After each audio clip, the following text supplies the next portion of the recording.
Today we're making a video about the Short Kings, ranking the greatest 6 foot and under players in NBA history. Don't forget to hit that like and subscribe button. Although being tall is obviously quite important for NBA players, some guys have enjoyed long, successful careers despite being short, at least by professional basketball player standards.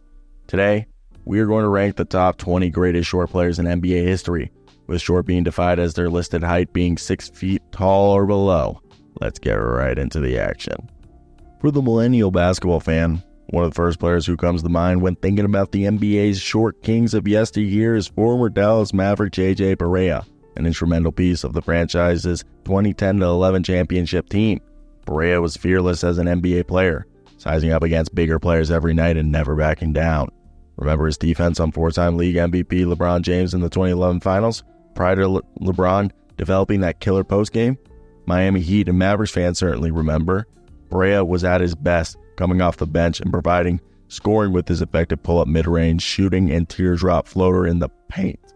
A 7-time All-Star in the 1950s, New York Knicks and Detroit Pistons legend Dick McGuire was one of the best playmakers in the league during his heyday, leading the NBA in total assists as a rookie for New York and totaling 4,205 dimes for his career, almost the top 100 mark in the NBA history to this day. McGuire, a Naismith Basketball Hall of Famer, never won a championship, but reached the NBA Finals 3 times. He got all the way to Game 7 of the championship series twice, falling short both times, in 1951 to the Rochester Royals, and 52 to the Minneapolis Lakers. The shortest player in NBA history, Muggsy Bogues, made the seemingly impossible happen when, at 5'3", he was drafted 12th overall in 1987, before embarking on a 14-year NBA career that saw him produce 6,726 assists, the 25th highest mark ever. Bogues didn't collect any accolades in his career or play on many good teams. He suited up in just 19 career playoff games. But what he did at his stature was nothing short of amazing, playing 889 career games in the association before calling it quits. Bogues even had a role in the 96 film Space Jam, alongside Michael Jordan, Charles Barkley, and Bugs Bunny, showing that he even made an off-the-court impact thanks to his unique size for an NBA player. Bogues is certainly the best player under 5'9", an insane feat for the former Wake Forest standout. A one-time All-Star, Michael Adams played 11 seasons in the NBA, peaking in 1990-91, where he averaged 26.5 points, 3.9 rebounds, 10.5 assists, and 2.2 steals over 66 games with the Denver Nuggets. Extremely impressive numbers, albeit on a team that went 20-62. Adams would never receive an All-Star or All-NBA honors that year, instead receiving the lone All-Star selection of his career the following season as a member of the then Washington Bullets. Adams was a solid player in the NBA, though his most eye-catching statistical career years came when he was the best player on a very bad team. Despite his small stature and just average athleticism, and being a little bit similar to the Pillsbury Doughboy, at least as far as his pure jumping ability and athleticism and appearance, Jameer Nelson used his quickness, strength, and great instincts as a floor general to play 14 seasons in the NBA, 10 of them with the Orlando Magic. Nelson made 1 All-Star appearance in his career in 2008-09 when he put up 16.7 points and 5.5 assists for the Orlando Magic team that won 59 regular season games and got all the way to the NBA Finals. Nelson, unfortunately, missed most of the second half of that season and the start of the playoffs before returning for the Finals, where he was far from his most effective version of himself.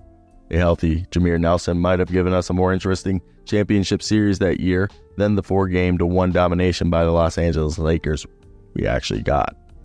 Ranking top 40 all-time in assists and top 15 in steals, one-time All-Star Mookie Blaylock was ahead of his time, playing more of a combo guard role than pure point guard. Innovative for the time, especially at his size. Blaylock could score, rebound, and create quite well for his position. He also loved to shoot threes before the skill set became as popular as it is today. Blaylock averaged 7+ 3-pointers per game 3 times in his career. He also led the league in steals twice, providing impactful defense for the Atlanta Hawks at that time. A Hall of Famer, Guy Rodgers spent 12 seasons in the NBA, mostly with the Philadelphia and San Francisco Warriors, but also with the Chicago Bulls and Milwaukee Bucks. In that period, he led the league in nightly assists twice and was named an All-Star 4 separate times, teaming up with the all-time great Wilt Chamberlain Rodgers helped lead the Warriors to the 1964 NBA Finals, where they fell to the Boston Celtics 4-1. Fun fact, Rodgers also played with a young Kareem Abdul-Jabbar during his stint in Milwaukee, aka Lou Alcindor, one of the few players who can say they had the honor of playing with both Chamberlain and Abdul-Jabbar, arguably the two greatest centers of all time. The number 2 overall pick in the 1991 NBA Draft, Georgia Tech product Kenny Anderson enjoyed a productive 14-year NBA career, one that saw him make one All-Star team, reach the playoffs 5 times. Although he only made it past the first round once, Anderson never really lived up to his draft billing, failing to reach star status after his first few seasons, though he was a solid NBA player for quite some time, which is a lot more than some other former number 2 overall picks can say for themselves. One of the first star guards in NBA history, Bobby Wanzer, arrived in the league when it was still called the Basketball Association of America. Doesn't have the same ring, does it? In 1948 and 49 as a 27-year-old, before enjoying a 9-year playing career, Wanzer was a pivotal part of the Rochester Royals' 1950-51 championship team over the New York Knicks, which came against the previously listed Dick McGuire, averaging 12.5 points throughout the playoff run. Wanzer earned All-Star honors 5 times in his career, second-team All-NBA honors 3 times. He was a player coach for 2 seasons prior to his retirement. Wanzer also served as a Marine prior to playing professional basketball, hence why his rookie season was age 27 campaign. Yeah, he wasn't a Mormon. They weren't doing that yet. The Rookie of the Year in 1995 and 96, Damon Stoudemire is the most remembered for his time with the Portland Trail Blazers in the era when they were not so fondly referred to as the Jail Blazers due to the team's various off-the-court issues. Stoudemire was part of those problems, as he was arrested on marijuana-related charges 3 times and even suspended from the team for 3 months in 2003. But Stoudemire was a guy who showed he could score and is still a guy who has a lot of respect to this day being a coach. Much has been made of the legendary Kevin Garnett's lack of teammate star power accompanied during his years with the Minnesota Timberwolves, but he did have some borderline all-star teammates there, Terrell Brandon being one of them. Brandon was a 2-time all-star, although both of those seasons came with the Cleveland Cavaliers prior to Brandon getting to Minnesota. Regardless, Brandon put up pretty good numbers during his 2 full seasons as Kevin Garnett's Minnesota teammate, averaging 16.5 points, 8.1 assists, and 2 steals from 1999 to 2001. One of the few players on this list who might actually be considered somewhat short for an average person, the 5'9" Calvin Murphy was a fantastic scorer for his size, averaging nearly 18 points for his career. Murphy was a combo guard who could get to the buckets, now averaging at least 20 points 5 times in his career, topping out at 25.6 points per game in 1977-78 as a member of the Houston Rockets. Murphy led the league in free throw percentage twice, and to this day is considered one of the greatest Rockets players ever, spending his entire career with the franchise dating back to when they were the San Diego Rockets. Murphy ranks 3rd in Rockets history in points scored, trailing only a couple guys by the name of Hakeem Olajuwon and James Harden. Some solid company to be with right there. Hall of Fame guard Slater Martin, despite his lack of size, was widely considered one of the best defensive players in the NBA during his heyday, suiting up for the Minneapolis Lakers, St. Louis Hawks, and Knicks during his 11-year playing career. Martin was an important part of 5 teams that won championships, 4 with the Lakers and 1 with the Hawks, and was named 2nd team All-NBA 5 times, despite a lack of impressive counting stats. You guys were waiting for him. The electric Isaiah Thomas hit an almost unfathomable peak, peaking in 2016-17 as 2nd team All-NBA, after averaging 29 points, 6 assists on 46% shooting while leading Boston to a 53-29 campaign. Thomas was so good that he finished 5th in MVP voting, just ahead of 2-time league MVP Stephen Curry and right behind LeBron James. Fun fact, Thomas is the only player under 6 feet tall in the NBA history to finish top 5 in MVP voting in any given year. Unfortunately, injuries would soon take a toll on the small, diminutive Thompson, as he would only play 109 regular season games after his explosive 2016-2017 campaign. 4-time All-Star Kemba Walker was a great point guard in his prime, more of a score-first option with a nasty crossover and the ability to hit jumpers off the dribble and via step backs. His quickness made him quite difficult to defend, as did his ability to change directions at a moment's notice. Unfortunately for Walker, it was during one of those All-Star appearances that his career would change. As in the 2020 All-Star game, the 2019 third-team All-NBA player hurt his knee, an injury that he never returned to elite form from. What makes the injury even worse, in hindsight, is that it happened not only in Walker's prime, but when he finally joined a team with championship aspirations after years of toiling away playing for awfully mediocre teams in Charlotte. One of the best point guards of the late 80s and early 90s, Cavaliers legend Mark Price was a 4-time All-Star and got all NBA honors 4 times, 3 times as a third-teamer, but once as a first-teamer. An extremely impressive feat in 1992-93. Just for reference, the other guards to receive all NBA honors that year, along with Price, were Michael Jordan, first team obviously, John Stockton and Joe Dumars, second team, Tim Hardaway and Drazen Petrovic, third team. So pretty solid company for Price to be with. Now, Price's career wasn't particularly a long one.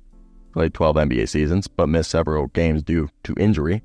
But he led the league in free throw percentage 3 times and averaged 8+ assists 4 times and was a career 40.2% three-point shooter.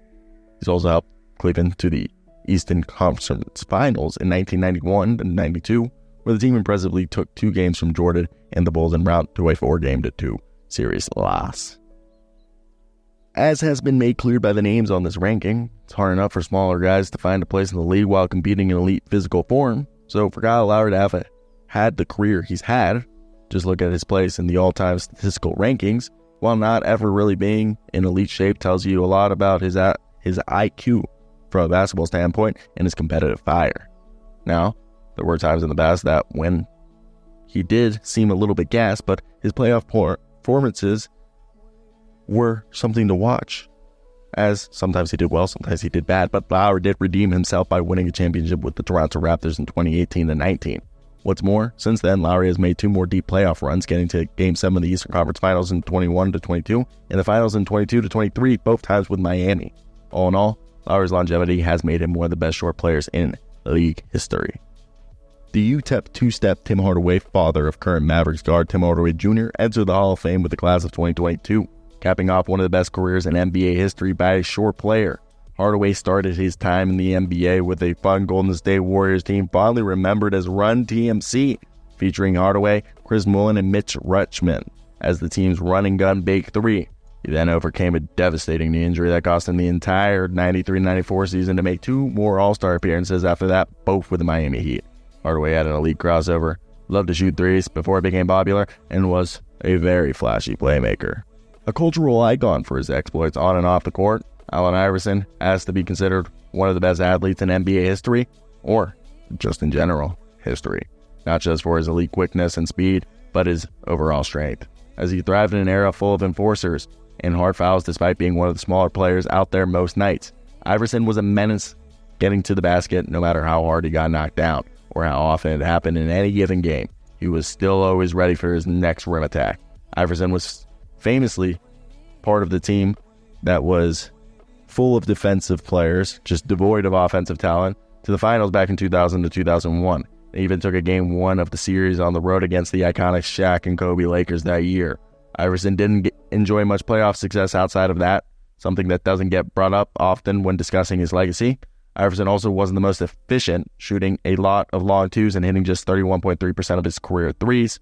Regardless, he's a sports icon, and he was elite enough as a short player to take home league MVP honors in 2000-2001, becoming the shortest and the lightest player to ever win MVP in NBA history.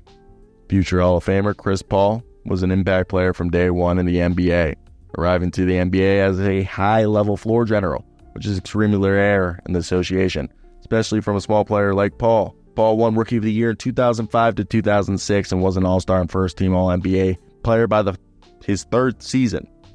Crazy feats to look back in hindsight. By now, everybody knows Paul's game quite well. He's got a killer mid-range game and is a fantastic playmaker. Paul also boasts a lot of longevity in a sport that's not kind of small players. Today, Paul, at 6 feet, remains in the NBA and is currently the 2nd oldest player at 38 in the league, something we're pretty sure has never happened before for a player his size. Paul came pretty close to winning MVP in 2007-2008, the year that Kobe won it, For the record, CP3 beat Brian in just about every advanced metric that season. Paul finished second league-wide in BPM and VORP that season, but first in win share per 48. Paul also came close to winning the only other major accolade he's missing, a championship, particularly in 2020-21 when he got all the way to the finals as a member of the Suns and even held a 2-0 lead over the Milwaukee Bucks before losing in 6 games. Still, just looking at his career, accolades, and all-time statistical rankings, there's no doubt that Chris Paul is the short king of the NBA and its history. That's it. That's the video, guys. This is word for word from an article from my work at Hoops Hype. And the reason why I made this video is I wanted to test out how this does, just doing pictures from Getty's Images and just seeing what you guys think. So let me know your thoughts. If you guys like this, I'm going to show my boss if this does well, and we'll probably keep doing these, but on Hoops Hype channel.